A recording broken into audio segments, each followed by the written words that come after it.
welcome to Find It on this Wednesday evening. I am super pumped tonight, and this wasn't even expected. This was yesterday. We decided to do this, and Lori Graves is in the house tonight. She's a tremendous part of this community. I don't know what we would do without her. And for every person who says they think I'm busy, this gal is all over the place doing things for children, for the Majestic Theatre, the Pioneer Center. We'll get into that.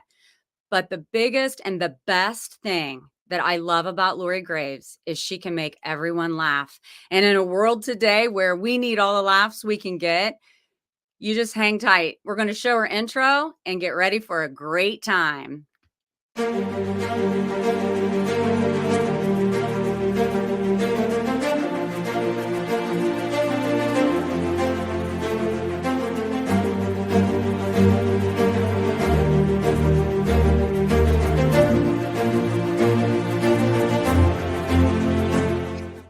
Lori! Hey, what's going on? I was trying to cough before. It's like, clear my throat. Oh my gosh. Lynn wants me to take my glasses off, but I don't have any mascara. I look like a dead person, but it's okay. All right. Everybody knows, look how pretty Deb is, and I'm green, but that's fine. That's fine. And your lighting before we got started, Lori was like, why do I look green? What's going on? I don't know. It's the Christmas festivities around you, I guess. Exactly. Well, Lori, you and I met yesterday and had a lunch, and just like you said, we talked about 3,000 different topics, and we're like, oh my gosh, we could talk about, I don't know what all on here, but I just feel like I want to delve into you, the person, not just the comic. But yeah, I want to have fun with one another and like let people laugh and join in with us. But you know, you are from here. You're from Chillicothe. Yes, you're a ma'am. hometown girl, and you do all kinds of stuff in the community. And you have the Sharon. Tell us, explain to people who may not know who the Sharon is. The Sharon is my mother. She's in the next room watching the Rockefeller Center Christmas light up thing. And I'm probably terribly annoying her by doing this in the kitchen. But she's my mom. I'm an only child. I always say that she stopped with me because she knew she couldn't do perfection twice. Yeah, so that's it. She's the Sharon. It's my mom. Yeah, and and her name is clearly Sharon, but you call her the Sharon because she has like, just today, I saw you post something about her, something that she said, maybe it was yesterday. She has like little Sharonisms. So you call her the Sharon. Here's what the Sharon said today. And it's hysterical. And it's not like, when I first started calling her the Sharon, she hated it. We were at a football game and we were walking around the bleachers and somebody's like, Lori, and I yelled, and then somebody went, the Sharon. And she looked over at me and she said, I don't like that. But now years later, she's embraced it and she just deals with it. So yeah, because I don't think that even if she doesn't like it, you're going to necessarily stop. Oh, no. And she doesn't have social media. So I say things about her on social media, and then people tell her things that they read. And I always tell them, stop it or I'll block you, because that's my safe space and she can't know these things. So yeah, so stop telling people what I post, everybody. Well, one thing I wanted to talk about, and then we're going to delve into a bunch. My brain's like overload, like all the things I want to ask you, but you've done a lot of comedy shows on the road. You've met some people. You've been involved with, like, what's some of your favorite gigs, and who are some of the people you've met, or some of the people you admire as comedians? Wow, that's hard. I've performed all over. I mean, from Connecticut to Vegas. I've met so many people. I talked to you yesterday about one of my favorite people I've met, and kind of one of my mentors is Linda Belt. She's from Connecticut, Hartford, and I love to do a theater there with her. I've done her theater a couple times in Hartford. She's just really great. She's from New Jersey, and she's older than me. She's kind of like a big sister. She's the one that taught me how to use contracts and things that I never thought of. I never had a mentor when I started. I just jumped in and no one taught me anything. I'm kind of self-taught. So, well, how about let's introduce you to this guy. Look who popped in to say hello. Hello. You accepted my friend request today. Just today I did. Well, I think so, or yesterday. it's got to start yeah. sometime. You know what I mean? Yeah. Yes, I did. But I was secretly hiding out. I've been lurking in the studio waiting to say hello. Oh, well, hello, Pat. I'm telling you, I had to introduce, I adore Pat. He's one of my favorite people. He's been on the podcast and I've kind of been following his journey. And Pat, I was going to say, you know, I told you whenever you come a little closer to these parts, I would travel to go and see you. So do we have any updates on where you're going to be? Here's one of those things. And Lori, I don't know if you've ever had this happen.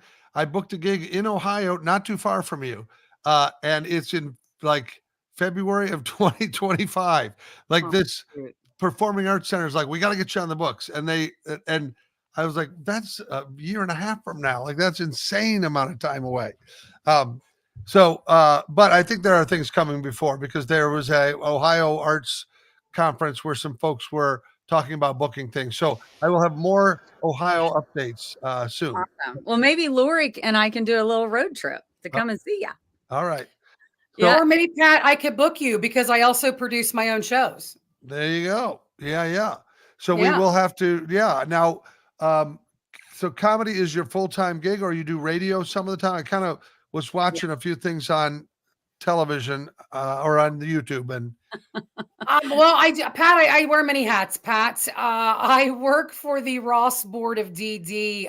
Comedy I'm about 50-50 with comedy and day job. I hustle. So yeah. Good. Well, there are a few. There's a thing called Midwest Arts Expo that I went to in Indianapolis. It'll be happening again in the fall in Indianapolis. And there are a lot of presenters and theaters and bookers come to that. So maybe something I'll send a link to Debbie so you can find out about it. But it's people come by and, check out your thing. And it's right near, I don't know what that comedy club is in Indianapolis downtown. I think it's Hilarities or something, but the conference center is right across the way from that. I know what you're talking about. It's changed. It used to, wasn't there a Jokers, and then there was a Crackers, and I don't know what that one is. So yeah, I think Hilarities and Giggles and yeah, it's always something. Yeah. I don't ever know why anybody doesn't ask themselves what their letterhead's going to look like, or you know what I mean, the Chuckle Hut or whatever. Is to say, have a little dignity for yourself. Chuckle Hut. Right. Oh my gosh, exactly. One of the things that makes me laugh that Pat had said one time. I was on a show with Steve Rizzo.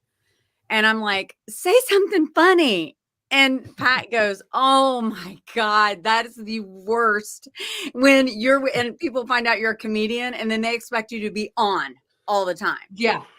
I just always tell people I can't say the things that I say on stage in public. So that gets me out of it. Yeah. They're like, that's okay. Really?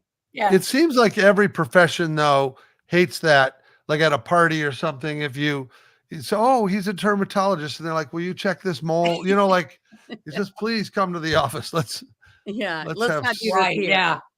That's true. That's a good point. That's a really good point. Well, Pat, I got to tell you, look, Joe, why aren't comedians ready for that question? Say something funny. Oh. Give us your best joke. What is the first one you think of? Always have it ready. Yes. Joe, my PayPal is Lori G Comedy. If you want to float me some money, I'll tell you a joke. How about that? Right. Pay to play, Joe. Pay to play. I'm going to tell you something. Joe would fit right in with you guys. He's not a comedian, but he is a comedian, if you know what I mean. He makes me laugh every time. When I started as a kid, I did magic tricks. And people would, at 12 years old, they'd say, do a trick. Like you'd be on the beach in your swimming suit with no cards. And they'd go, do something. And you go, and they go, well, you're not magic. I go, it's just trick. Like bought them at a shop. Like I'm not the devil himself. You know what I mean? Like. I know. Laura, you've got to look up some of Pat's gigs. And you know what, Pat? I just saw in August you were on Channel 6 News. Or wait, NBC 6. It's NBC 6 from wherever you're from. Where are you from? I'm sorry. Oh, that would have been in Omaha, Nebraska. That's it. You were on Channel 6 News and you did she gave you a really great interview. It was a long one. I watched the whole thing, by the way. Well, I think I was recording an album or promoting something, a show or something like that. And I actually do. Lori, you know how people want you to be on all the time, but I feel like a balance between normal and funny in life makes it worthwhile, because I knew people in LA that were on all the time, and it's exhausting to be around those people. It's very And exhausting. I hate it. Usually those are the people I walk away from. I like to have normal friends, as I call them. yeah, Civilians. We like to have civilian friends. Oh my gosh. Joe, pick up a pile. What did he say? Pick up a pile of sand, throw it at them, then say, ta-da. and say, I didn't say I was a good magician.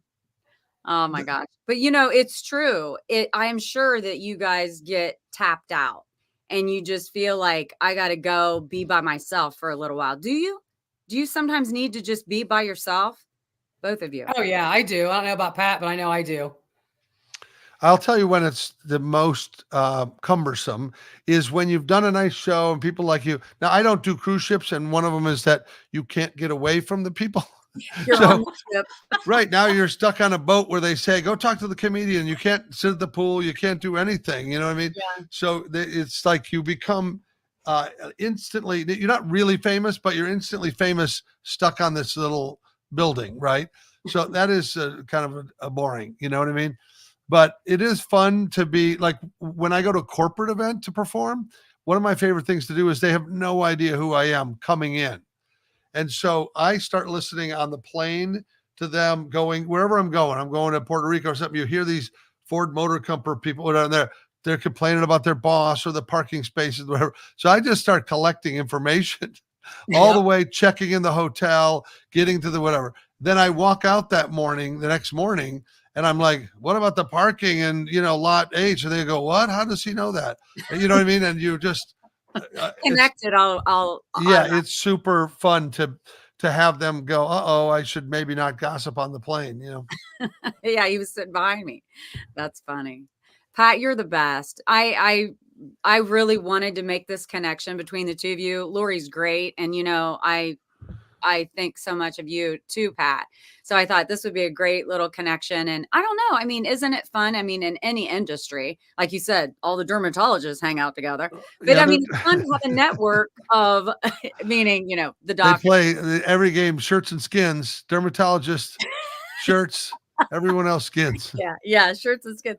But the fact of the matter is, it's nice to have a network of people that get your lifestyle, understand the job, and be able to bounce things off of one another. And just like you telling her about the Indianapolis, shoot a link. And now you guys are friends on Facebook. You can shoot her a message and she can check it out, because people need to get to know Lori too. Yeah. And Lori, if I were to, for the viewer, is there a website or a YouTube channel or something where is your best stuff? I have a website. It's LoriGComedy.com, and I have 3 clips on there from my album that I recorded. Okay, Lori G Comedy. Yeah. Pronounced Lori G Comedy. Yes, yeah. Well, my name is Graves, so it's Lori G. It's a nickname. But I'm Lori G Comedy on all social media, on my website. It's just one thing across the board. You can find me under that. All right. Lynn, I put it in the private chat. If you want to roll it on the ticker, that'd be great. Lynn in the back room. She's the magic one. Oh yeah. Hey, Lynn. Thank you, Lynn. I've met Lynn on a few different things. Doesn't she do Steve Rizzo's thing as well as yours, or? She's been on the show, but she doesn't produce it. Yeah. All right. Yeah. LoriGComedy.com. There we have it. Oh, I thank you. You're very, very welcome. And I don't want to hold you captive or anything, Pat, but I do so appreciate you being here. I know you're a busy guy, and Lori and I will stalk you when you come closer to lurk. We'll lurk. We'll stalk. All right. You come Absolutely. I'm a great detective. I'll find you, Pat. Okay. I'm probably going to come undercover. You know what I mean? You're not going to, it's going to be hard to spot me. I'm going to be like Fletch or one of those, I don't know who those guys are. Yeah, exactly. In costume, Yeah. The one that used to crack me up was on Wild Wild West. Wasn't so much but remember Artemis Gordon? He was like an expert disguise guy. He looked like the same guy. It was a hard face to cover up with disguise. Yeah. It's a hard face if you can't disguise yourself at all, and everyone always, or it's the voice. Right. Your voice is very distinct. I mean, you do have a very distinct. Well, I'm hearing that now. I do a podcast as well, Lori, called Creativity in Captivity. And the strange compliments that come sometimes are people like, your voice is so soothing, I fall asleep to it. You go, but that's not what you want with your podcast. It's like, I played it through the night. And it's like, no, it's not supposed to be a, I've heard the same thing, because when I do radio spots, I kick my radio voice in where I'm really low and I talk like this. And I've had people tell me, oh my gosh, you should do audiobooks. I would sleep to that. And I'm like, thanks. Thank you. Yeah. That's great. That's awesome. Well, I'm going to let you girls tell Lori's story, because I know that's what Finding It is all about. And Debbie, you're so great at bringing out that, amplifying that story. So everyone enjoy Lori comedy. Yeah, she's good. Lori, thank you, Pat. G is for good comedy. All right. See you guys. Thank you, Pat. Bye. That was so nice of him to come on and see us. Doesn't he have a corporate gig tonight? Is that what you told me? I don't know. Steve Rizzo does. Oh, that was Steve. Okay. All right. I knew one of them had a corporate gig. Yeah. And Pat, he's always on the move doing something. I mean, he's very connected, and it's just so cool that you guys can meet and just know one another. And he's so kind and nice. He will definitely want to get you, not that you need extra work. You're always busy, Lori. You have so much to do. So let's talk about this. You work for, you're on the board of directors for the Majestic. Mm-hmm. You have your own children's charity. I want to talk about that. But you also have this amazing job that most people, in my opinion, probably couldn't do, because it takes a special person to be able to work for the mentally handicapped children.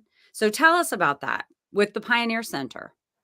My fancy title is Community Connections Coordinator. I just started that in March. Prior to that, I worked at the Pioneer School for the Ross Pike Education Service District.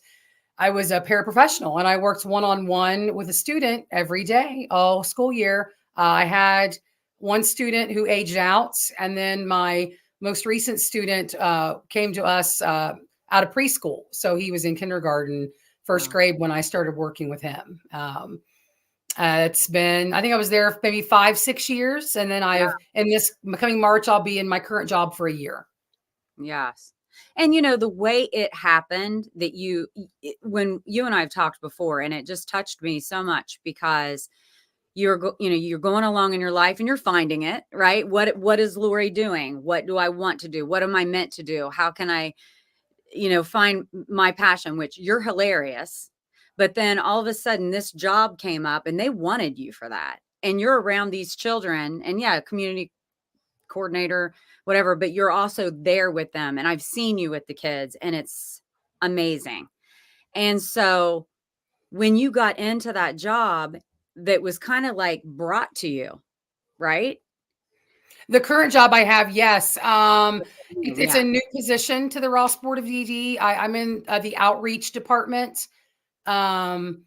And we are just, we're all about inclusion, and that's what my department does. My boss is Lacey Clever Derrickson, which funny, I coached her in volleyball and track when she was in school, and now she's my boss. No, not at all. But I love my job. Trish Wallace is also in our department.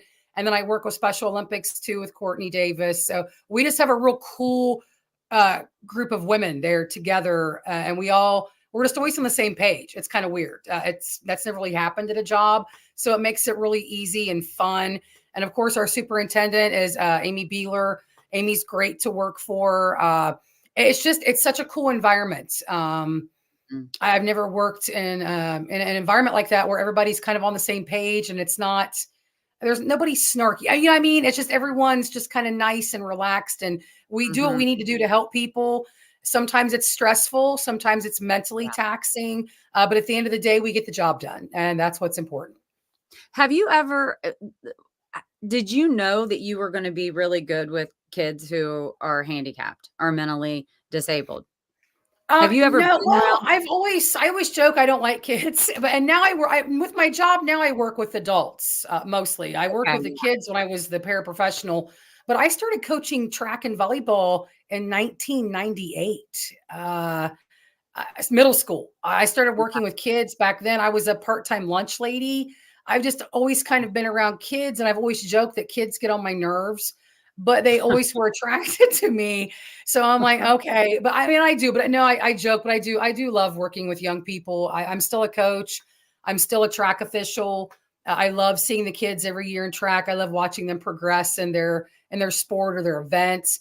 I make friends with them, and some of them, even if they graduate, we're friends, and it's nice to just be there for kids, because sometimes kids don't have anybody they can talk to. So I'm always happy to be that person. What kind of kid were you? What kind of kid was I? Mom, what kind of kid was I? The Sharon. We need to phone a friend. She's like, oh, Mom said I was a good kid. I was a talker.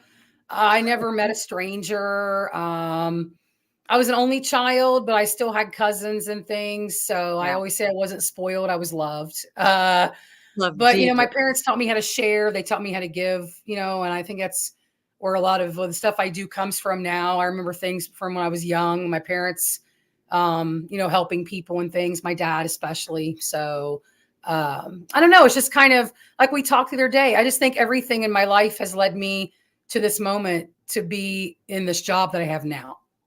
I just think that's magical.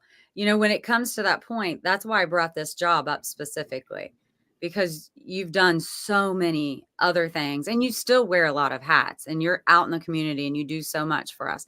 But to have this job and for you to feel this is where I belong and I'm making a difference, but you make a difference in comedy. And I want to know, have you always had a sense of humor and have you always been able to make people laugh, or did that start later in life? I always said things, I was always that kid that said things I probably shouldn't say. I remember, I think that technically the first time I ever did stand up, my mom bought me a pair of shoes for Christmas and I hated them. I was in 5th grade and we still had show and tell. And Mrs. Cunningham was my teacher. And I stood up in front of the class one day and just kind of like dogged my own shoes. And I remember making my classmates laugh.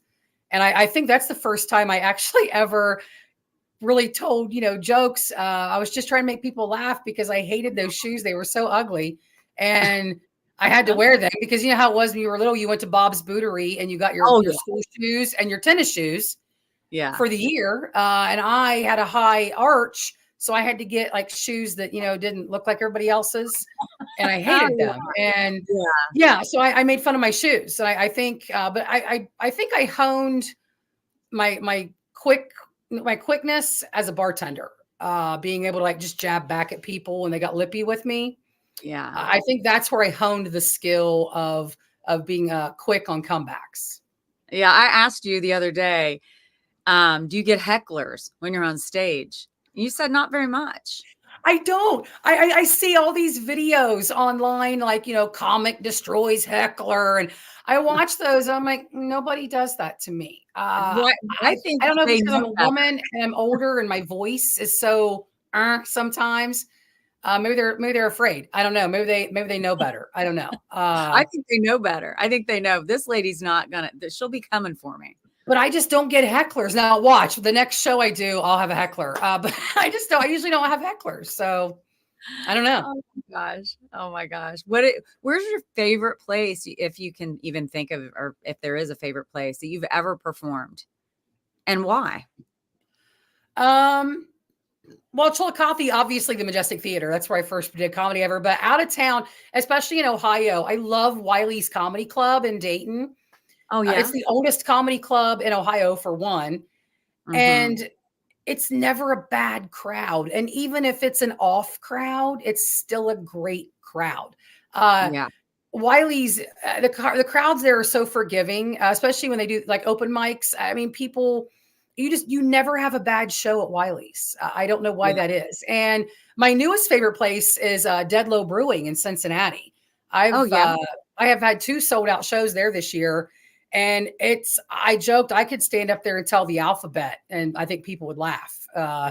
It's just they just come to laugh. They love comedy down there, and the owners are fantastic. It's just a really cool vibe down there. Yeah. I love that. Well, I know you and I, when we had a conversation, you and I have known each other for so long, but we've never really sat down and had a conversation. And I enjoyed it so much getting to actually know you. You're extremely compassionate. You have really good energy. I think you're more sensitive than people would ever imagine. I think that maybe part of the reason you love to make people laugh is because you like to make people feel good. I just think I do. I never want anyone to leave one of my shows and feel bad. That's why I don't attack people in the audience unless they ask for it. And I don't tell jokes I try not to punch down on marginalized groups and like things that we call low hanging fruit in comedy. The older I've got and the more I've been in the business, I've learned that people don't feel good when you say those things. It makes them uncomfortable and they leave your show kind of not feeling how you want them to feel. I want people to still be walking out of a venue like, oh my gosh, I laughed so hard. I want people to have a good time. That's what comedy is. I don't think comedy should make people feel bad. Yeah. Brooke says Lori hides her sensitivity well. She is a wonderful person. She definitely is. And thanks, Brooke. I just think that your storytelling, and even in your bio, when you read that, that's your type of humor, is you'll tell stories and it's funny. It's not like it's a punchline type joke. It's a story that's just absolutely hilarious. And I think that's your style. Is that how you've always been? I mean, is that? Yeah, my hair's driving me crazy. I never wear my hair down, but I wore it down because poor Greg never gets to see it down until he does my hair. I'm a storytelling comic. I've never, for people that don't know about comedy, I've never been what we call a laughs per minute comic, that's where you're just like punchline, punchline, punchline. I like to take people on a ride. I always say when I get on stage, I feel like I'm opening a car door and like, hey, come take a ride with me. Let's talk and I'll drop you back off when I'm finished. That's why I always look at my shows. And that's why I tell stories. I mean, I have jokes that are 6 minutes long, 7, because they're not jokes. They're stories with punchlines.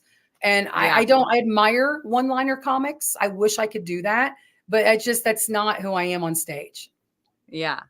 Well, another thing that I find very interesting is you yourself learned a lot about yourself and what you wanted to do when 2020 pandemic hit, didn't you?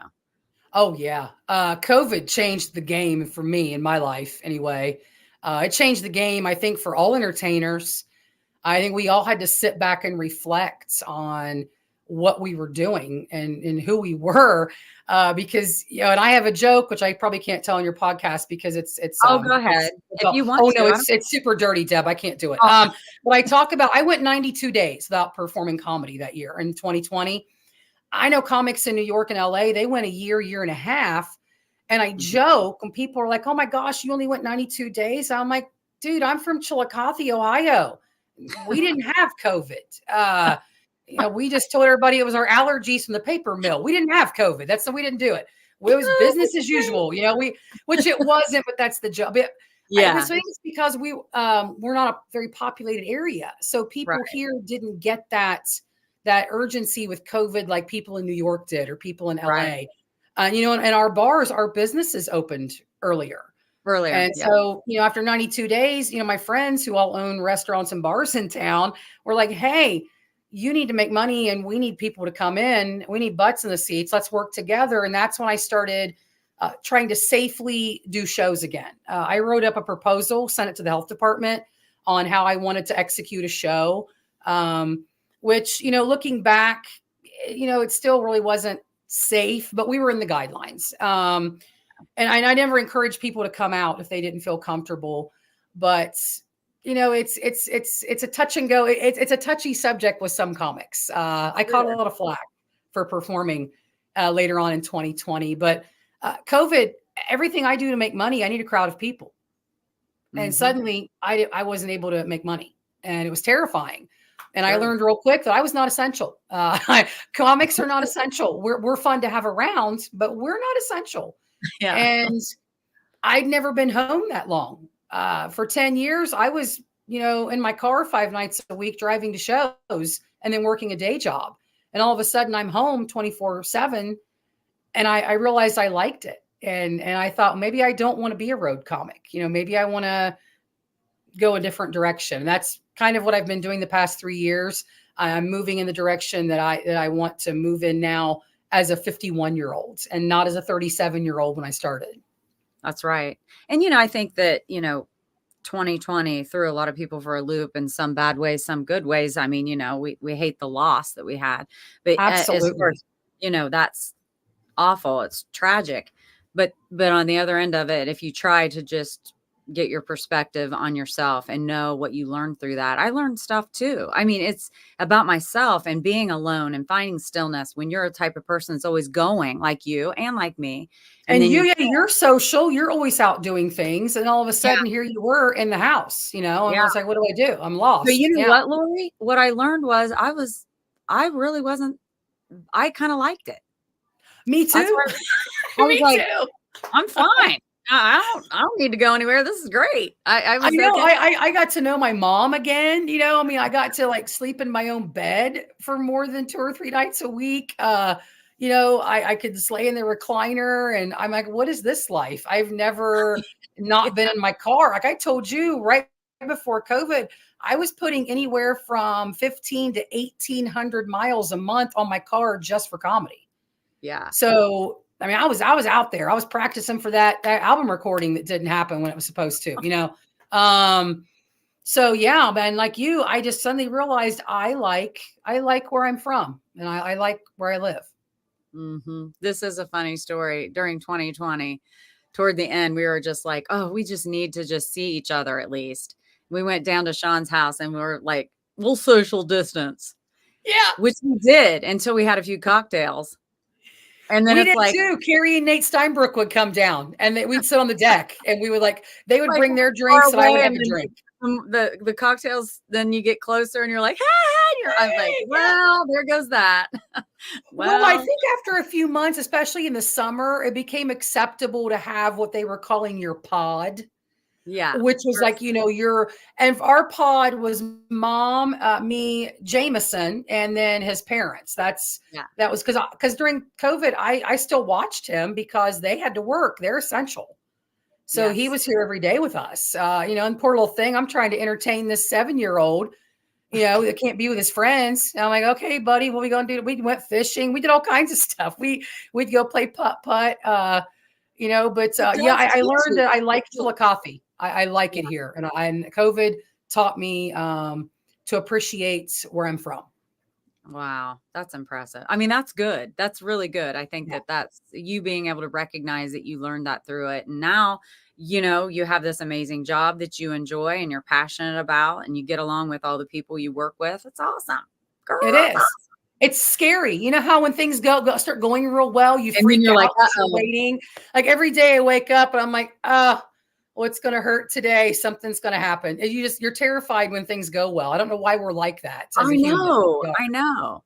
Well, one of the things I have to say too, one of the things that I appreciate about you that I learned very recently is that if something bothers you, you communicate and you go to the source. You're not somebody who goes and I like that about you. I really do. Now, don't get me wrong. I do have my pocket of friends that I will send screenshots to and talk crap, but that doesn't count.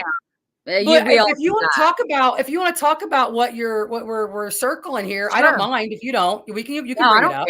I don't care. I think it might be beneficial for people to hear this and us to talk about it. Yeah, if you want to, we can. Yeah, you go ahead and tell it if you want to. Yeah. So, so I had put on my Find Your Fabulous Studio 11 style, which I'm wearing, page. I had found on Instagram, there was a quote and it had a turkey on it and it said, Thanksgiving's here. Get your fat pants ready. Oh, And I said, "Oh my God, that's so funny." Cause in my mind, I'm thinking we all have the stretchy fat pants that like that, Yeah. that's how my mind worked. And I saw it. So I screenshot it and I put it on my page with these bibs I have that are just a wide leg, oversized velvet bib. That And were I'm like, cute. these are so perfect because this is like a pant you'd want to wear to Thanksgiving so you can eat all you want. So I put that on my page and I didn't think anything of it, but I got a message from Lori and she just said, I'm having a problem I with said, that. I'm having a real hard time with fat pants, Deb, is what I said. Yeah, that's what you said. And I first of all, I would never want to offend anybody, but and especially if you're saying it and you can take a lot, I was like, Well, oh, and it's like I'll say, like what I told you, we talked about it at lunch. It wasn't, I know that your intent was not to hurt feelings because you're not that person. yeah, And I saw it and I was like, I mean, it kind of hit me. But then again, I'm around comics all the time that use the R word and they say yeah, horrible things. So I've kind of, and the reason I reached out to you, I said, because a couple friends of mine sent me a screenshot of that. And I thought, oh God, I don't want anybody to think that she's that. And like yeah, I told you at lunch, had I posted that, I mean, this is how words matter and how people take things. yes, yes, Like before COVID, you could have made that post and no one wouldn't have batted an eye. But now people are sensitive and I could have made that post and it would have been fine. But you, tall, beautiful, leggy blonde, make a like post that says fat in it. yeah. People are going to turn on you. And that's, that was kind of my intent was I just didn't want people to trash you and think you were this person that you weren't. And unfortunately, that's just the way things are. Like there are things I can't say, that you could probably say socially and online. That's just the way the fickle social media works. And it Yeah. sucks that people, are like that, but that's just the nature of the beast anymore. Well, there are They're cute pants and you should buy them. If you get on her website, you should buy those pants. They are really cute bibs. But the thing is, though, here's what I like about that, though. Okay, let's just. When I read it, I was like, "Ooh, oh my gosh, oh my gosh," because I'm like, "Is it bad?" So I said, "I'm taking it down," because even if it was just you, which I didn't know that other people had screenshot and sent that to you. I just didn't knew tell you that until we talked in person because it yesterday. wasn't important. Yeah. Yeah, it doesn't matter. But even if it were just you, I don't want that to be on there if that's how it's perceived. And it was, it was in my mind, it was funny because we all said in my family, I mean, we've always said, oh, get the stretchy, I don't know. Everyone has fat pants. We all say Yeah. that. But yeah, you like I Yeah, said, and maybe not on beautiful social leggy media blondes. and Yeah. in print, right? Yeah. Okay, so and I thought I took it down and I was like, and I thought about it. And one of the first things I thought was good for her to come to me.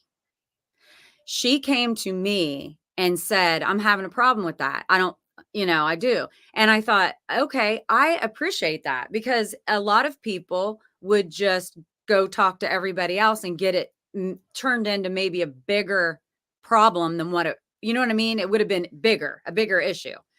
And Look, you just Glenn Woods Thomas says she likes your fat pants. Look at that, Deb. all right. There you The go. bibs are great. One of my favorite outfits. Oh, thanks, Gwen. So I just appreciated that. And I've always liked you, but that made me to me, that wasn't confrontational. To me, that was you communicating your feelings.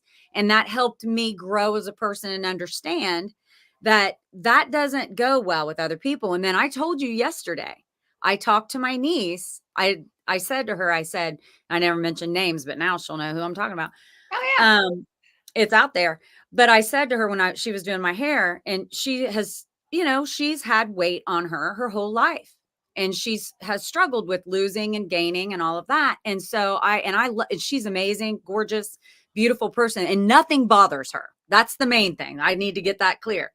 And I said to her, I wanted to tell you something. I had a post and I said this. And when I said what the quote was, she went, And I said, what? And she goes, I don't like that word. She said, why do you have to say that word? She goes, it doesn't matter who says it. I just wish. But see, that was a trigger for her.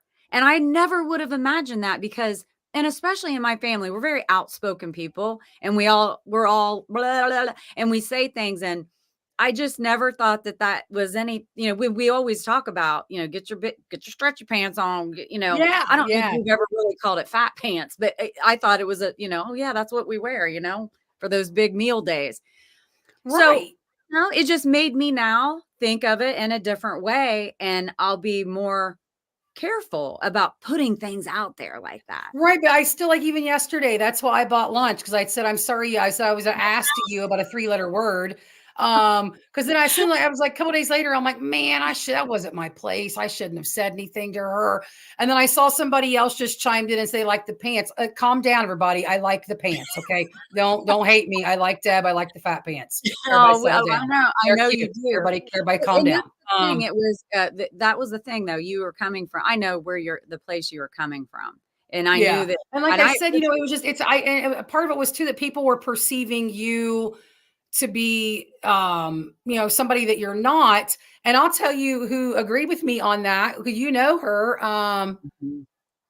Trisha. I grew up with her. Thanks, Trisha. Yeah. And I know she didn't mean anything harmful either. And so did Mary. Remember Mary Putnam? Me and Mary Putnam talked about it. Mary, and Mary's like, oh, she's like, Deb's not that person. That's not. And I said, yeah, I know, but people, might not know that about her. So, you know what I mean? But it's just, and I hate it that we are like that. I mean, I hate it that you have to walk on eggshells over, everything and every word and everything.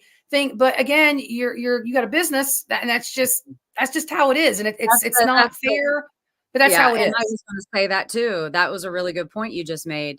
When you're out there and you put yourself out there, if you said, like, if I was with my mom and I said, oh, get these pants, whatever, that's different than being on. I learned something from you. I thought it's going to make me think, in a better way from all perspectives. And I get it. So even though we hate it that we don't want to hurt people's feelings, but also there's a point in time where you're like, well, why did that bother you? Well, it doesn't matter why I think it bothered you. If it hurt someone's feelings, then I don't want to do that. And I'll think, and on the same turn, had you stood your ground to me and was like, no, Lori, I like the fat pants thing, I'd have been like, okay, Deb, but I mean, it's just, it's like the lady said, it's a hard conversation to have. And I appreciate the fact that you let me have it with you. Some people would be like, and I told you, I've been more aware of who I am in public. Because I told you, like 2008, Lori, I'd have put a screenshot of that up on Facebook and been like, look what Deb Bettendorf said. I mean, but I've grown as a person. I don't blast people. Because sometimes I think there are still people in Ross County and Chillicothe who think I just run around and scream the F word and yell at people all the time. And I do that about 90 minutes a day, but not all the time. But I just like people think, oh, there you go, guys. It's getting good. It's getting good, guys. She's getting on a roll now. Yeah. Didn't think you hated them. I would realize it offensive either. I'm thankful you spoke up to help protect Debbie. Those who don't know her would have gotten the wrong impression of her. Yeah. So I have to show Debbie some kind of loyalty because she is besties with my queen, Heather Popadich. So I have to. Queen, I wonder if Queen's watching. Queenie? I don't know. I don't know if Queen's watching, but she is my queen. Always has been. So yeah. Okay, I'm gonna come in defense of both of y'all's because I got lipedema and I educated in school Debbie on big girls and big bottoms. So Debbie's become very sensitive to big bottom, big chunky women. So she's become very sensitive in the last couple of years, and knowing since she's met me and we've been in public together, and she knows what I go through when people see me having swollen legs and big bottoms. So in defense of Debbie, and I know I get sensitive when I hear people say fat bottoms, and we're not making this about me because it's your interview, but I want to just say that I know how sensitive and big-hearted Debbie is. She's got a big heart, bigger than my booty, on the subject. But I just want to say that it's great that you told her that too. So yeah, I appreciate it. I mean, that's what friends do, and people who care, and it's like,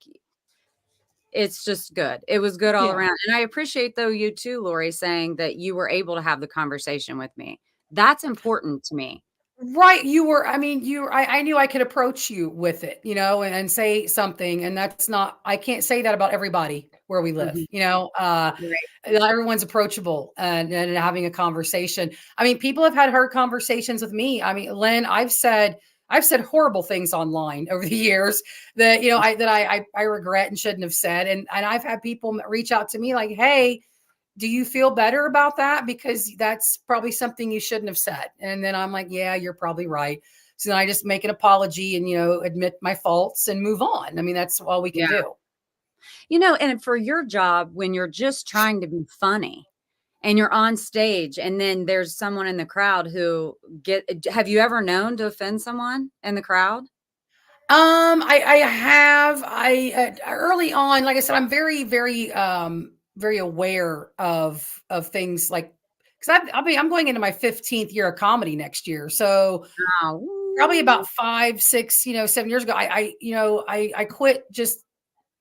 I started telling jokes for people in the audience, where before it was for me. But and I used to have a joke about cutting until a friend of mine after a local show came up to me and said, hey, I used to be a cutter. Lori, that hurts my feelings that you say that. And that was the last night I ever told that joke. I just canned it. Never again will I tell that joke. Now, do I think comedy as a whole, see, we're entering muddy waters here. Do I think comedy as a whole should be censored? No. You should have the right to say whatever you want to say and let audiences pick if they want to come and see you or not. I agree with that. But I personally like to have butts in the seats. So I say things that I know people will enjoy rather than offend. I don't want to be edgy. I'm too old to be edgy. I don't do political humor. I don't. I just want to, talk about butt plugs and menopause and make people laugh. That's all I want to do. Can we talk about that? You and I both were sitting there at lunch going, woo! Oh my gosh, right before you started with air, I was like seriously putting powder on. I had a sweat breakout. I'm like, oh my God. I walk off without her crap. It's like, oh yeah, about it. We're not hateful to people and we're not sweaty. We're just biologically bitchy. That's my new thing. Right, girl. Yeah. I know it. It just happens and there's no stopping it. I want to talk about. But you didn't look sweaty. You didn't look sweaty. Well, I've got the pellet. So, if you start your podcast and when you want to talk about menopause, you have me on. We'll have a good old time because I want you to. You've been talking about starting your own podcast. I have. Love it. Love it. I think 2024 might be the year. And I'd like to just have conversations with people. And kind of what you're doing, just conversations. One of my first guests is going to be Dr. Villarreal because I have many menopause questions for him. Many. I hope he's ready. I sent his wife a joke that he's in one of my jokes now. Good. That's awesome. One of my visits. And I asked him if I was in menopause, and he said, no, Lori, you've got a couple more years. And I said, well, how does he know that? Was he up in there counting rings like a tree? How does he know I've got 2 years left? So I want to know how he knows just by looking at her. How does he know? How does he know? How does he know by going to Chinatown? What's going on down there? Exactly. Yeah. Yeah. That's so funny. I know it's a whole other experience going through that. I can tell you, I'm with you on that, but I think that would be great if you do a podcast. And I think topics that you would pick and then just talk about that the whole time. People would, all over you would take off like crazy. I want you to do it. I hope that you do. But I do want to ask. It's a goal. It's a 2024 goal of mine. 2024. Mm-hmm. And what other goals do you have? Anything else? Other goals in 2024. I'm always striving to be a calmer person. And I'm human. I'm like everybody else, I don't want to be judgy, but sometimes I am, I want to learn to be more accepting of people because I expect people to accept me. So I feel like I should give that to people in return. Ooh, that's very well said. I like it. And then there's something I was thinking of earlier when Pat was on too. And then I wasn't saying it. So I'm going to say it now. a lot of comedians, and you read their bios and you learn their life, are very heartbroken, or they've had tragedy in their life or depression and all of those things. They say, and I've talked to Pat and I've talked to Steve Rizzo, some others they say that, yeah, a lot of the funniest people can be the most sad. Do you agree with that? Oh, comedy is based on trauma. I mean, the trauma makes for the best jokes. When I teach my comedy workshop at OU, that's why I tell people in the class, I'm like, trauma makes for the best jokes. Because there's more people than not who have had the same trauma you've experienced in some form. And sometimes they're just so happy to hear somebody talking about it in a light way. And, you can laugh about it, it's, dark comics that are like dark humor are some of my favorite things. Because it's so brutally honest. It's funny. Yeah.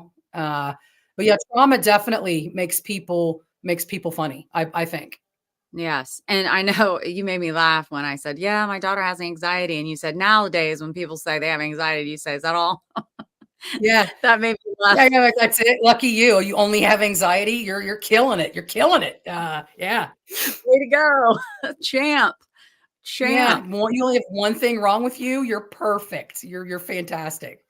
I want to talk about something you have coming up that's a fundraiser, because I want to put this on everyone's radar that may be watching. Share this out, you guys, so people can watch Lori and get this information. So you're on the board of directors for the Majestic, and the Majestic needs a new roof. Also, all about the Majestic, but it is the oldest operational theater in the United States. Is that right? It's the oldest continually operating theater in the country. Is this like the verbiage on the website? Yeah. That is crazy. 1853. 1853. So you are going to tell us what you're going to do. I have been had the pleasure and the honor of teaching an adult comedy workshop class at Ohio University, Chillicothe. I've had 3 sessions, and I thought, because I performed for the very first time on the Majestic stage. That's one of the reasons why Majestic is so near and dear to my heart. That was it. That was my first time with a microphone in my hand. Wow. And we need a new roof, and that's a nonprofit. The Majestic, it's not that the Majestic, they struggles. We struggle. If we don't have shows and people running the theater, we can't pay our bills. We were fortunate to get, capital grants and things for the air conditioning, which that made a difference. But now we need a new roof. So I have decided to put on a comedy show in February, Chillicothe Comedy Night at the Majestic Theater, and comics from Chillicothe who were involved in my workshop, they are going to get the opportunity. I've selected 12. Okay. Oh, I'm with Andrea right now from OU, and I'm working on dates for 2024. So just watch my social media or watch Ohio University social media. But I've selected 12 comics, local comics for my workshop.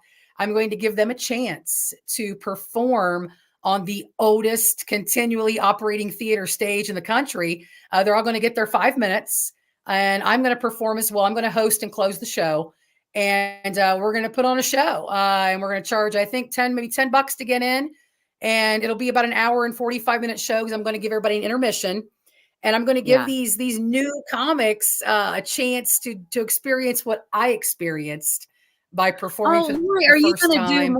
I think you need to charge more than that. You think we should? Okay, 15. We'll do 15. It's a fundraiser. Well, we're also going to do 50-50 raffles and things like that. Okay. And I want it to be affordable so everybody can come too. That's so nice. Yeah. Okay. Which I admire you. If I had my way, those tickets would be $25, but we'll go 15 to make it affordable, and that way we can sell it out. It's a 500-seat theater. Let's put some butts in seats, Chillicothe. Let's make it happen. Well, and then the people who they can always make extra donations if they they want to buy their ticket, but they want to donate. I think we're going to sell. I don't know if we're going to have t-shirts. We have Majestic Theater t-shirts now, and these really cute coffee mugs. I love it. But I can give you a couple comics that have agreed to do it. I can, because I'm not announcing the lineup till Christmas Day, but I can give find it an exclusive. Yay. I can give you a couple comics that have already agreed to be on the show. One of them is Mackenzie Rittinger, and the other one is Gregory Rout. Gregory who? It's Greg and Mackenzie for sure. Gregory Rout from Salon Niche. Greg took my class. Got it. Oh my gosh. I didn't know. Yeah. Oh, that's awesome. Yes. Oh, well, who doesn't love to laugh? So we all need to buy tickets. Night out on right. the And I just think I just know what that's like to have a chance to be on that stage. And any theater stage is huge for a comic, but to be new and maybe only done comedy maybe less than 10 times and to have the opportunity to perform on that stage in front of your family and friends, it's you can't describe it. It's just such a feeling. Yeah, I can. Terrifying. Yeah, I know you said that, but I bet you could do a good 3. I bet you could do a 3-minute set. I bet I could work with you. You could do 3 minutes. I think I mean, I love to laugh and joke with people, but the thought of standing up on stage by myself, looking at all these people, and I'm in charge of making them laugh, terrifies It's terrifying. me. It's terrifying. Sometimes I'm still freaked out. Sometimes because I'll get all the first 30 seconds I'm on stage, I am terrified. I have stage fright until I hear the first laugh, and then I know I'm okay. And Dave Huffman, you remember Dave Huffman from Jacob Freely? No. Remember Jacob Freely, the band Jacob Freely? Yes. Dave Huffman, he's from here in Unioto. Dave and I used to talk about performing a lot. And Dave told me one time, I said, you've been doing this so long. I said, you still get those butterflies in your stomach? And he said, yeah. And I was like, I do too. I just didn't know if I was crazy. And he told me the day you stop getting those butterflies is the day you need to hang it up, because that means you don't care. I love that. Yeah. I bet that has a lot of, I would think that's probably true. Then you have no passion for it. When you get that excitement and you want so much to give a good show, then I get it. That's so true. Lori, I got to tell you. Go ahead. No, go ahead. What? I'm going to ask you a question that I ask everybody on the show when it winds down. We've been on here an hour already. I can't believe it. It's been holy crap. We have. Okay. Yeah. Okay. But I want to hear what you wanted to say, because before I ask you our last question. Oh, I was going to say, even though I do stand-up comedy, I can always tell when I've really put myself into a show, because I'll be dripping wet with sweat at the end of a show from just standing in front of people talking. So I know that's why I know I put my skin out there. That's why I know I left it. Yeah. I got to tell, I said this to you, and I'll say it again. When we were watching you perform, I think it was at the Poorhouse, I'm pretty sure. And you were up there doing your thing, and, everyone's like laughing, and it's so fun. And my husband's not tough, but I mean, he's kind of like, he just doesn't think everyone's funny. And he looked over at me and he goes, damn, she's good. And I was like, oh no, you were just belly laughing. It was so good. Thanks, buddy. Oh, yay. It was so good. It was so good. But anyway, so the question I ask everybody, because the show's Find It.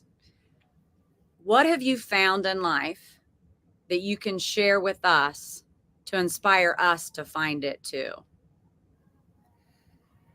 Whew, that might make me cry. I don't know. Let's see. I want people to find it. I want everyone to follow their dream. It may not be a dream, but it just may be something that's always been like in the back of your head, like it's constantly like tapping at you. For some people, it's comedy. For some people, it may be traveling.